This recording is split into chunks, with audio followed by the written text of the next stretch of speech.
بتا دیا تھا کہ بعض مصنفین جو ہیں وہ خطبے میں ایسی باتیں کر جاتے ہیں جن سے مقصود کی طرف اشارہ ہوتا ہے. سمجھ میں آ گئی؟ تو ایک تو وہ عام مومنین کے متعلق خطاب کا لفظ استعمال کیا بکریم خطاب ہی. علماء کے متعلق فرمایا بمعانی کتابی ہی. اس کی تشریح تو ہو چکی تھی نا، بمقاصد کتابی ہی. اب عام علماء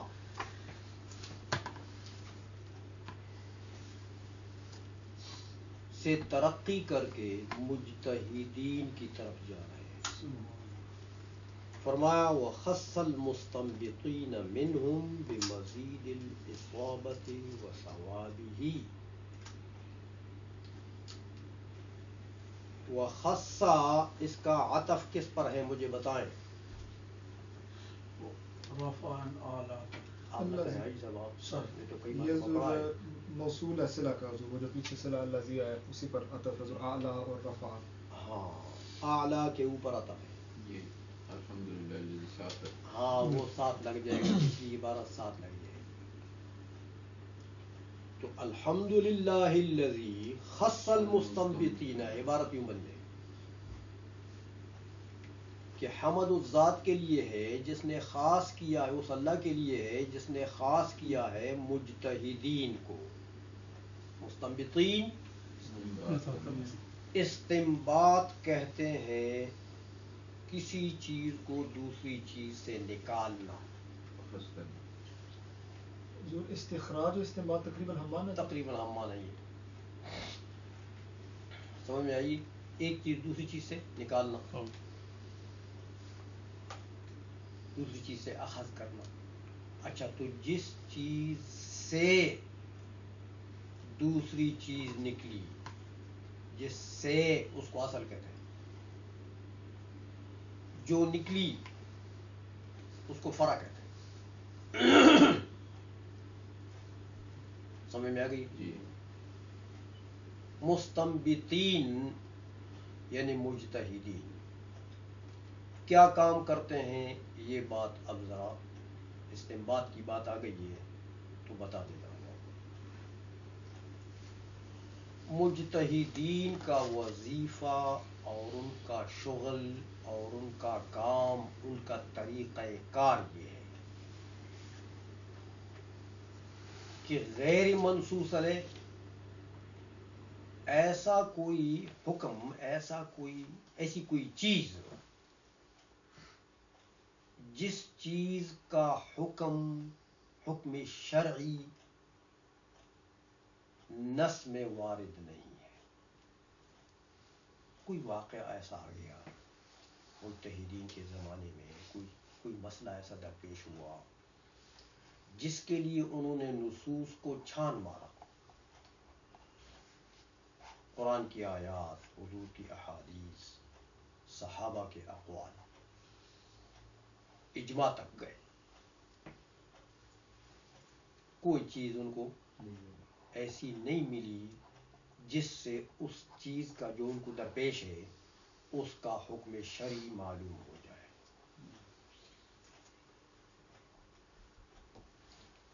تو پھر وہ کیا کرتے ہیں؟ پھر وہ کرتے ہیں کہ اچھا منصوص میں اس کا کوئی نظیر تو دیکھو. منصوصات میں صریح تو اس کا حکم نہیں ملا، لیکن اس کی کوئی نظیر، اس جیسا کوئی واقعہ ہوا ہو، اس جیسا کوئی حکم آیا ہو.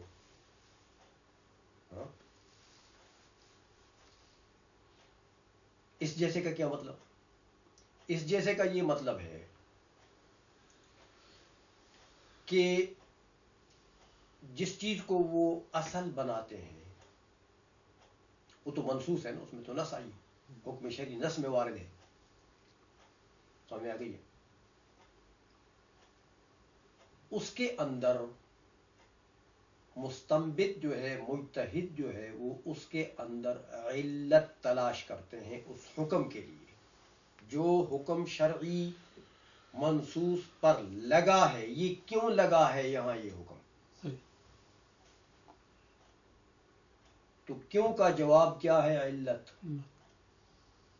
سمجھ میں آ گئی کہ اس حکم شرعی کے لیے علت تلاش کرتے ہیں کہ بھئی یہ حکم نص میں ٹھیک ہے آیا ہے، اللہ نے فرمایا یا حضور نے فرما دیا، لیکن یہ کیوں ایسا فرما دیا؟ اس کی کیا علت ہے؟ لیکن علت سے مراد یاد رکھیں، علت سے مراد ایسی علت جس کے ساتھ حکم دائر ہو وجوداً عدماً دونوں. اگر وہ علت پائی جائے تو وہ حکم پایا جائے، علت نہ پائی جائے تو حکم ایسی علت وہ تلاش کرتے ہیں اس منصوص کے اندر. تو وہی علت اگر یہ جو واقعہ ان کو پیش آیا ہے وہی علت اگر یہاں موجود ہو جائے تو اس کو سیم وہی حکم موجود ہو، تو وہ حکم بھی موجود ہو. اور یہ کیا کیونکہ وہ علت کے ساتھ حکم دائر ہے نا وجوداً عدماً. وہ علت جدھر جائے گی حکم جائے گا، علت نہیں ہوگی حکم نہیں. ایسی علت مجتہد تلاش کرتا ہے منصوص کے اندر. تو جب منصوص کے اندر سے ایسی علت وہ نکال لیتے ہیں، اس نتیجے پر وہ پہنچ جاتے ہیں، پھر وہ دیکھتے ہیں کہ یہ علت کہاں کہاں پائی جاتی ہے. کیا میرے جو درپیش مسئلہ ہے اس میں یہ موجود ہے یا ہاں نہیں. اس جزیہ میں یہاں بھی یہ علت جو چیز مجھے سامنے آئی ہے اس میں بھی وہ علت پائی جاتی ہے کہ نہیں پائی جاتی تو حکم بھی نہیں پائی جاتی ہے تو عین وہی منصوص والا حکم منتقل ہو کے ادھر بھی آ جائے گا، اس کو بھی شامل ہو جائے گا. اس کو کہتے ہیں اجتہاد اور استنباط.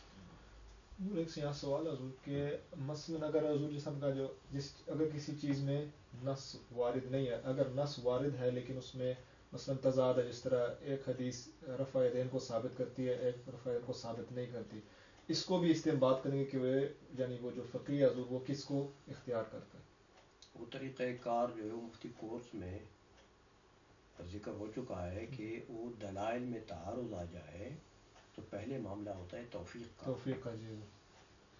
پہلے مجتہد جو ہے دلائل اگر ان کو مل جائیں، اگر قرآن و حدیث میں کوئی چیز ان کو مل جائے، حکم مل جائے، لیکن دو حدیثیں متعارض ہیں یا دو آیتیں متعارض ہیں، بظاہر ظاہری تعارض ہوتا ہے، حقیقت میں نہیں ہوتا، جی جی جی.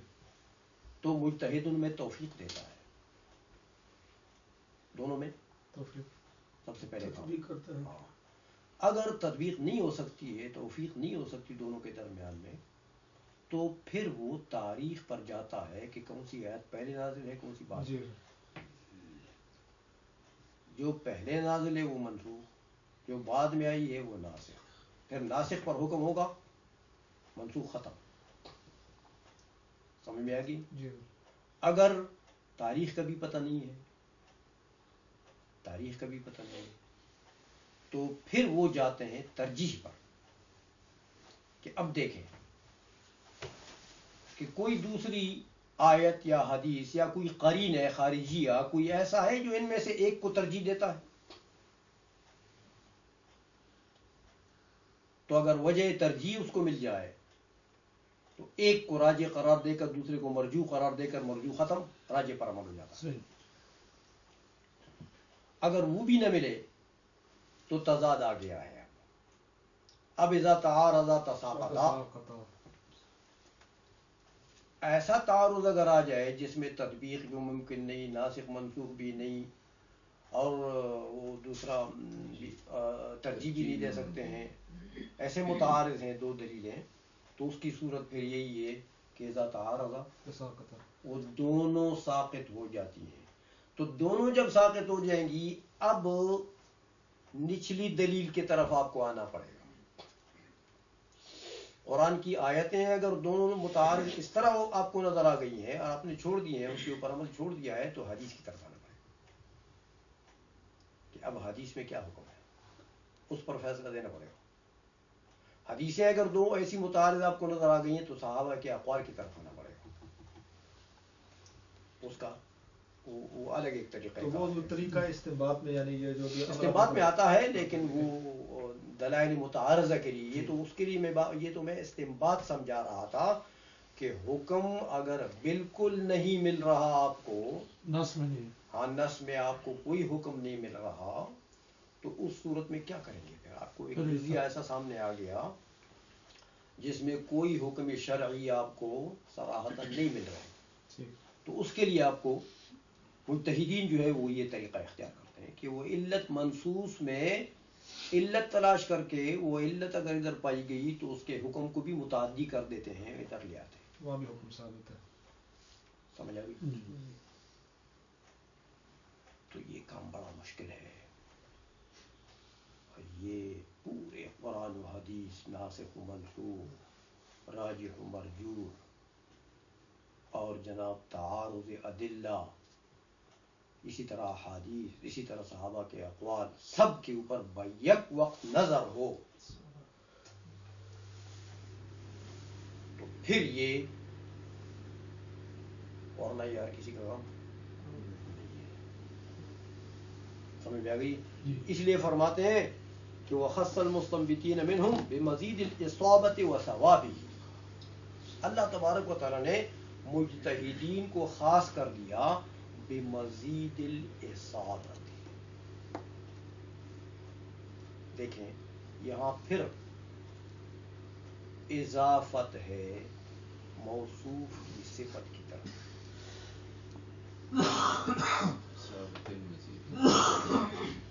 وخص المستنبتین بالاصابۃ المزیدۃ، بالاصابۃ مزیدت مجتہدین کو خاص کر دیا اصابت زائدہ کے ساتھ. دیکھیں مجتہد جب مجتہد ہو سکتا ہے کہ اس کے ثواب اس کے خطا سے زیادہ ہو، اس کے ثواب اس کے خطا سے، اگر اس کے خطیات زیادہ ہیں تو وہ مجتہد نہیں ہو سکتا. سمجھ میں آ گئی ہے؟ اس لیے شرط ہے مجتہد کے لیے ایک یہ بھی کہ اس کے ثواب جو ہیں وہ خطا سے زیادہ ہو. یعنی خطا بھی ہو سکتی ہے اس سے، ایسا نہیں، وہ انسان ہے، جی جی، لیکن ثواب زیادہ ہے، خطا کم ہے، خطائیں کم ہے. تو اس کو خاص کر دیا اصابت کی زیادت سے، کہ اس کی اصابت زیادہ ہے. یہ واقعی اللہ تبارک و تعالیٰ کا ایک بڑا احسان ہے بہت بڑا فضل ہے کہ انسان شریعت کا مسئلہ مستنبط کرے اور پھر اس میں خطائیں کم ہو اور ثواب زیادہ ہو. بڑی بات ہے. تو پھر اللہ تعالیٰ نے اس کی اصابت بھی زیادہ کر دی، وہ ثوابی ہی، اور اس کو 2 اجر بھی دیتا. جب مسئلہ صحیح نکالتا ہے 2 اجر، تو 2 اجر دیتا. خطا ہو جائے تو ایک. ہاں خطا بھی ہو جائے تو 1 اجر پھر بھی ہے، گناہ نہیں. سبحان اللہ. یعنی مجتہد کی شان دیکھیں، ہم اور آپ کوئی خطا کریں پکڑ میں ہاں تو ہمارا مواخذہ ہے. پھر بالخصوص اللہ تعالیٰ پناہ دے اس وقت کے ہمارے علماء حضرات جن کے اوپر دین کی ذمہ داری عائد ہوتی ہے، ہاں تو ہماری تو خطائیں زیادہ، ثواب کہیں اللہ والا. کوئی ایک آدھ مسئلہ ہم صحیح بتائیں گے یا نہیں بتائیں گے تو ہماری کو گرفت ہے، بالخصوص جب ہماری غفلت کی وجہ سے ہماری خطا ہو. یعنی ہم نے مطالعہ نہیں کیا، کتاب نہیں دیکھی، ایسے ہی ٹھوک مار دیا، مسئلہ بتا دیا، یقین بھی نہیں ہے اپنے حفظ کے اوپر. مسئلہ کہیں دیکھا تھا. ایک تو اعلیٰ حضرت جیسا آدمی ہو نا کہ ان کو اپنے حافظے پر یقین ہو. اعلیٰ حضرت کے متعلق آتا ہے کہ ایک مرتبہ ان کے پاس ایک کتاب نہیں تھی تو ان کے ایک دوست کے پاس تھی کہیں دور دوسرے گاؤں میں. تو حضرت نے ان سے فرمایا کہ یہ مجھے دیکھنے کی ضرورت ہے, اس کتاب کی حوالے کی ضرورت ہے. وہ بندے نے کہا کہ حضرت آپ ہمارے حضرت کہیں جاتے نہیں تھے, کسی کے پاس جاتے نہیں تھے. تو بندے نے عرض کی کہ حضرت اگر آپ تشریف لائیں گے ہمارے پاس, رات بھی گزار لیں ہمارے پاس, اور کتاب بھی آپ کو دے دوں گا, دیکھ لیں. حضرت نے فرمایا چلو کتاب کے لیے سب کچھ کرنا پڑتا ہے. گئے وہاں, کتاب دے دی, اتنی بڑی کتاب تھی. ساری رات پڑھ کے یاد. ہاں ساری رات ایک نظر ماری, ساری رات ایک کتاب کو پوری کتاب کے اوپر مرور کر لی. وہ حوالہ بھی تھا اس میں, باقی بھی باتیں تھیں. صبح ہوئی, چائے ناشتہ ہوا, اس کے بعد کتاب واپس کر دی. گھر والے نے کہا کہ حضرت تو میں دے چکا ہوں آپ کو, کہ آپ لے جائیں, جب آپ اپنا حوالہ نقل کر لیں گے تو پھر مجھے دے جائیں. حضرت نے فرمایا نہیں, اب ضرورت نہیں اس کی. اب مرنے تک مجھے والی یاد ہوگی انہوں نے فرمایا. وہ ساری کتاب مجھے فرمایا مجھے یاد ہو گئی, اب اس کے لے جانے کی ضرورت نہیں. تو ایک تو ایسا حافظ ہونا ہو تو آج کل کے زمانے میں کہاں مفقود ہے. سمجھ میں آ گئی ہے. تو اس لیے وہ ثوابی ہی, اس کے ثواب کے ساتھ بھی ان کی تخصیص کر دی ہے مجتہدین کی, کہ اس کے چونکہ ثواب زیادہ ہیں, یعنی صحیح زیادہ ہیں, غلط کم ہیں, خطائیں کم ہیں, تو اس کے اجر بھی اللہ تعالیٰ 2 دیتا. یہ بھی خصوصیت ہے نا مجتہدین کی, اس کی اس لیے بھی خصوصیات میں ذکر کیا ہوا خاصا. ہاں اچھا, اب یہ مجتہدین کے اوپر جو اللہ تعالیٰ نے احسانات فرمائے ہیں اس کا بھی ذکر ہوا. تو اللہ تبارک و تعالیٰ کی حمد تو انہوں نے کر دی ہے, دیکھا آپ نے, جی یہاں تک اللہ کی حمد ہو رہی ہے.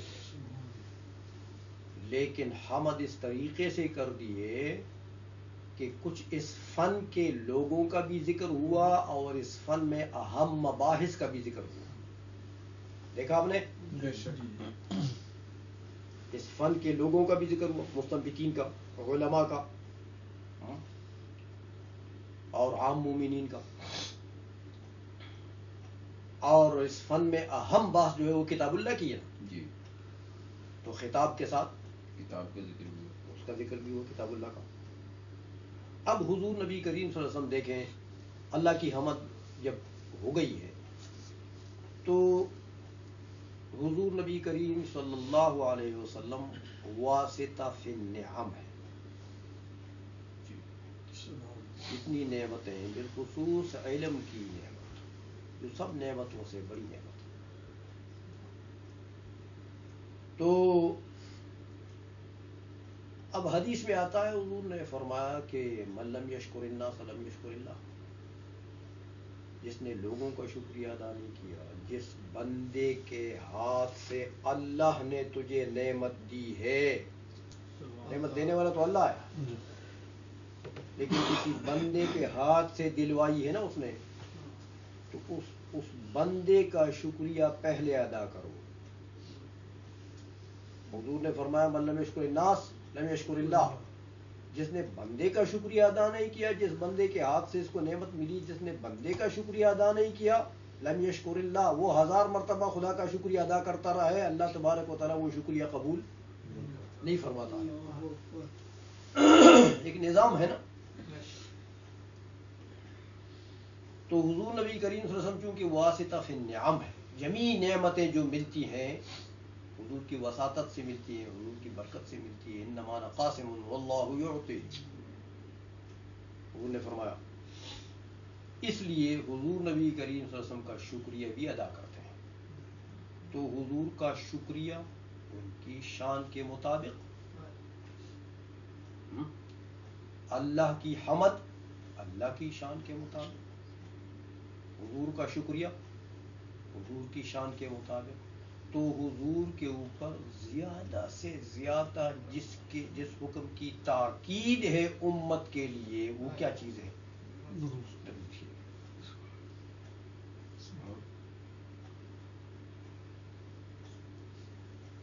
حدیث میں آتا نا, من صلی علیہ واحد صلی اللہ بہا عشرہ. سمجھیں آپ, یہ دیکھیں نا کتنی بڑی بات ہے. اس لیے فرماتے ہیں والصلاۃ علی النبی واصحابہ، والصلاۃ علی النبی، النبی میں الف لام عہدی خارجی ہے، معروف نبی، معین. ہاں معین نبی. معین نبی کون ہے؟ سید الانبیاء ہے، جو کامل ہے فی الانبیاء، کامل فرد. ہاں تو انبیاء سب میں کامل النبوت کون ہے؟ آپ کا علیہ السلام. نبی کریم صلی اللہ علیہ وسلم ہے. اس لیے النبی سے مراد حضور کی ذات مبارکات ہے.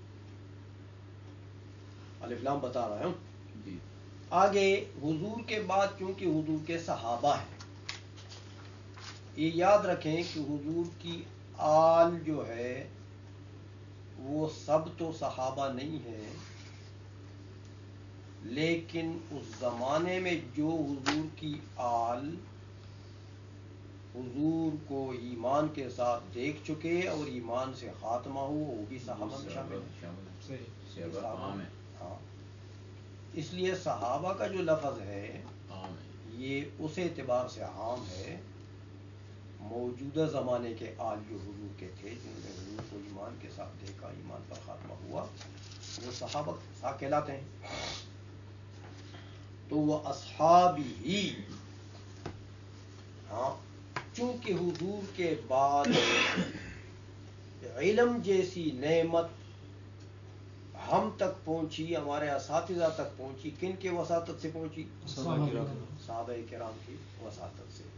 اس لیے صحابہ ہمارے اساتذہ بھی ہیں، اور صحابہ کا ہم پر حق بھی ہے، اور صحابہ کی برکت سے یہ نعمت ملی بھی ہے ہمیں کہ حضور سے انہوں نے سیکھی تو آگے ہم تک پہنچاتے رہے.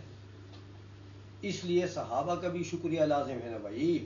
بے شک. اس لیے صلات کو طبعاً صحابہ پر بھی پڑھ دیا.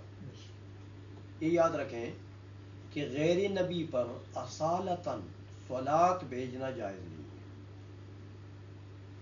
صلات بھیجنا ایک بات، وہ جو الف لام آپ نے عہد خارجی کا بنایا ہے، تو آپ نے فرمایا کہ جیسے کہ کل کی تقریب میں تھا کہ وہ اس سے مراد معین اور فرد کامل ہے، تو اسے مراد ہے نبی پاک صلی اللہ علیہ وسلم. تو کیا باقی جو انبیاء ہیں ان کی نبوتیں کامل اور معین ہیں؟ میں نے یہ کہا کامل الانبیاء، کامل الانبیاء ایک ہی ہوتا ہے. کامل النبوہ بھی. سمجھ میں آ گئی؟ اپنی جگہ پر اپنے اپنے زمانے کے لیے سب کی نبوتیں ٹھیک اور کامل تھیں، لیکن ان سب کو ملا کر ان سب میں کامل کون ہے؟ کامل الانبیاء کون ہے؟ کامل الانبیاء کا اطلاق حضور کے علاوہ کسی پر نہیں ہو سکتا. سمجھ میں آ گئی؟ جی جی. تو یہ حضور کے صحابہ پر بھی صلات بالطبع واو عاطفہ لگا کر آپ پڑھ چکے ہیں کہ واو عاطفہ کا ما بعد جو ہوتا ہے وہ تابع ہوتا ہے، اور ما قبل کیا ہوتا ہے؟ متبوع. معطوف علیہ کیا ہوتا ہے؟ متبوع. معطوف کیا ہوتا ہے؟ تابع. تو صحابہ کیا ہوئے؟ تابع. حضور کیا ہوئے؟ متبوع. تو حضور کو متبوع بنا کر صلات میں سب لوگوں کو تابع بنا دو جائز ہے.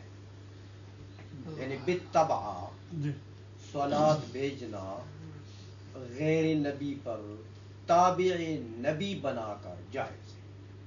اگر حضور اس طرح کہ صلی اللہ علیہ وآلہ وسلم، کہ یہ کہنا درست ہوا کیونکہ یہاں عطف جو ہے وہ ضمیر پر ہے، جبکہ عطف کے لیے تو وہ سمجھ نہیں آئی. صلی اللہ علیہ وآلہ ہی کیا جائے، یہاں آل کا جو عطف ہے وہ ضمیر پر واقع ہے، ہی پر. جبکہ فقہ میں یہ پڑھا تھا کافیہ میں کہ عطف کے لیے ضروری ہے کہ ضمیر کا عطف جو ہے وہ اس میں ظاہر پر ہو، ضمیر پر نہ ہو.